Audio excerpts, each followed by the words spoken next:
Hello, good morning. അപ്പോൾ രാവിലെ തന്നെ നമ്മൾ എണ്ണീറ്റു. ഇനി നമ്മൾ നേരെ പോകുന്നത് ഞാനെപ്പോഴും എന്ന് പറഞ്ഞാൽ രാവിലെ എണ്ണീറ്റ് കഴിയുമ്പോഴത്തേക്ക് ഞാൻ കുറച്ച് ഗപ്പികളുണ്ട്. ആ ഗപ്പികളെയൊക്കെ ഒന്ന് നോക്കി അതിൻ്റെ കാര്യങ്ങളൊക്കെ ശ്രദ്ധിച്ചിട്ടാണ് ബാക്കി എന്ത് പരിപാടിയും ചെയ്യുന്നത്. അതിന് നമ്മൾ പല്ലൊക്കെ തേച്ച് മുഖമൊക്കെ കഴുകി പിന്നെ രാവിലെ നമ്മുടെ കാര്യങ്ങളൊക്കെ വീട് വൃത്തിയാക്കൽ, റൂം, അങ്ങനെയൊക്കെയുള്ള ഓരോ കാര്യങ്ങളൊക്കെ ചെയ്യും. പിന്നെയെന്ന് പറഞ്ഞാൽ ഇതെൻ്റെ ആദ്യത്തെ വ്ളോഗാണ് കേട്ടോ. അപ്പം പോരായ്മകളൊക്കെ ഉണ്ടാവും എന്നൊക്കെ എനിക്കറിയാം. എന്നാലും തുടക്കം എന്ന നിലയിൽ എല്ലാവരും ഒന്ന് ക്ഷമിക്കണം.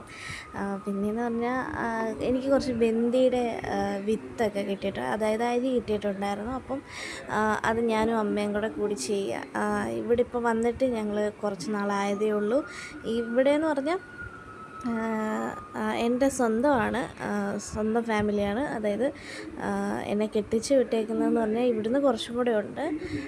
അപ്പം ഞാൻ ജസ്റ്റ് ഒരു ഹെൽത്ത് ഇഷ്യൂ ഒക്കെ ആയതിന് ഞാനിവിടെ വന്നതാണ്. പിന്നെയെന്ന് പറഞ്ഞാൽ അമ്മ അതൊക്കെ ഇങ്ങനെ നല്ല രീതിക്ക് ഇങ്ങനെ കിളച്ച് കാര്യങ്ങളൊക്കെ മാറ്റിയിടുന്നുണ്ട്. അപ്പം ഞാൻ പിന്നെ അതിൻ്റെ കൂടത്തിൽ ബന്ദേരിയെല്ലാം ഞാനിട്ട് അങ്ങനെ ഞാൻ പ്രോപ്പറായിട്ട് അങ്ങനെ പോകുന്നുണ്ട്. ഇത് ഇന്നലെ പുറത്തോട്ട് വെച്ചപ്പം മഴ പെയ്തപ്പോഴത്തേക്ക് കുറച്ച് വെള്ളമൊക്കെ വീണ കേട്ടോ.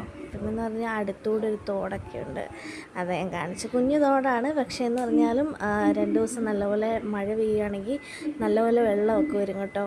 ഇപ്പം ഞങ്ങൾ അവിടെ ഒരു ബണ്ടൊക്കെ കെട്ടിയിട്ട് വെച്ചിട്ടുണ്ട്. അവിടെ പലക്കും ഒക്കെ ഉണ്ട്, നല്ല സൗകര്യമാണ്.